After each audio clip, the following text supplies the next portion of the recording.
முட்டை அப்படிங்கிறது வந்து ஒரு சாதாரணமான மனிதனுக்கு கிடைக்கக்கூடிய ரொம்ப சுலபமான ஒரு புரதச்சத்து. சரிங்களா?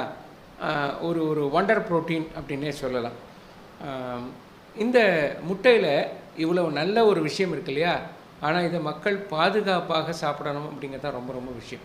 ஒரு சின்ன வேண்டுகோள் உங்கள் எல்லாருக்குமே, முட்டையை வாங்கின உடனே யூஸ் பண்ணுறதுக்கு முன்னாடி தயவு செய்து நல்லா அதை சுத்தப்படுத்துங்க. சுத்தப்படுத்தாமல் முட்டையை உபயோகப்படுத்தாதீங்க. ஏன்னா முட்டை மேலே பறவைகளின் எச்சம் விழும். முட்டை மேலே பறவைகளின் எச்சம் விழும். சரிங்களா? அந்த எச்சத்தில் பலவிதமான நுண்கிருமிகள் இருக்கும். அந்த நுண்கிருமிகள் மூலமாக நமக்கு நோய்கள் வரக்கூடும். அதனால் வந்து ஒரு 50 ppm குளோரின் போட்டு ஹோட்டல்களில், உணவு விடுதிகளில் முட்டை யூஸ் பண்ணுறதுக்கு முன்னால் க்ளீன் பண்ணிட்டு யூஸ் பண்ணுவாங்க, எந்த விதமான நோயும் வரக்கூடாதுங்கிறதுக்காக. வீடுகளில் நம்ம என்ன பண்ணலாம், அந்த மாதிரி குளோரின் வசதி இல்லை அப்படின்னாக்க கொஞ்சோண்டு உப்பு, மஞ்சப்பொடி போட்டு நம்ம முட்டையை நல்லா வாஷ் பண்ணிவிட்டு, முட்டை மேலே எந்த கரையும் இருக்கக்கூடாது. அப்போ தான் முட்டை யூஸ் படுத்த முடியும். ஏன்னா முட்டையில் ஒரு விஷயத்தை நீங்கள் நல்லா புரிஞ்சுக்கணும். எந்த அளவுக்கு அது நமக்கு சக்தி தரக்கூடியதோ அதே போல் 67 விதமான நோய்கள் முட்டை மூலமாக வரக்கூடும். முட்டையில் இன்னொரு விஷயங்க, ஒரு சின்ன விரிசல் இருந்தால் கூட முட்டையை வாங்காதீங்க. சரிங்களா? ஒரு விரிசல் இருந்தால் முட்டையில் உள்ளே அது கெட்டு போக ஆரம்பிச்சிருச்சுன்னு அர்த்தம். அதில் ஏதாவது நுண்கிருமிகள் இருக்கக்கூடும்.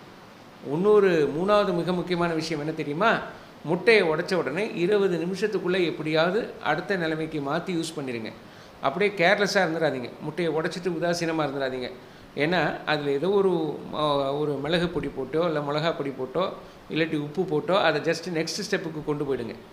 அந்த நெக்ஸ்ட் ஸ்டெப்புக்கு அடுத்த நிலைக்கு கொண்டு போகாமல் அது வந்து இப்போ எந்த விதமாகவும் பதப்படுத்தப்படாத ஒரு முட்டையாக இருந்தால் உடனடியாக அது வந்து அதில் நுண்கிருமிகள், அது முட்டை கெட்டு போக ஆரம்பிச்சிடும். கெட்டுப்போன முட்டை என்பது மிக மிக மிக ஆபத்தான ஒரு விஷயம். ஆகவே முட்டை ஃப்ரெஷ்ஷாக இருக்கா இல்லையாங்கிறத வந்து நம்ம பார்த்துட்டோம். இன்னொன்று, உங்களுக்கு முட்டை கெட்டு போயிருக்கா இல்லையாங்கிறத எப்படி நம்ம கண்டுபிடிக்கலாம்? முட்டை இருக்குல்ல, அதை என்ன பண்ணுங்கள், ஒரு பக்கெட் தண்ணி அந்த மாதிரி ஒன்று எடுத்துக்கோங்க, முட்டையை போடுங்க. முட்டை கீழே போகணும். சரிங்களா? முட்டை முதந்தாக்க உள்ளே இருக்கிறது கெட்டு போச்சுன்னு அர்த்தம். சரிங்களா? கீழே போய் முட்டை இப்படி உட்காரணும். சரிங்களா? இப்படி உட்காந்தா தான் அந்த முட்டை ஃப்ரெஷ் முட்டைன்னு அர்த்தம். கொஞ்சம் இப்படி மேலே உட்காந்தா அதில் கொஞ்சம் பழசுன்னு அர்த்தம். இப்படி உட்காந்தா எக்ஸ்பீரியன்ஸான அனுபவஸ்தாலிகள் சொல்கிறது என்னென்னாக்க அது 3 வாரத்துக்கு மேலான முட்டைன்னு சொல்லுவாங்க. சரிங்களா? ஃப்ரெஷ்ஷாக இருக்கிற முட்டை தரையாக தண்ணியில் கீழே படுத்துக்கும். பசுபதி உணவு விஞ்ஞானி.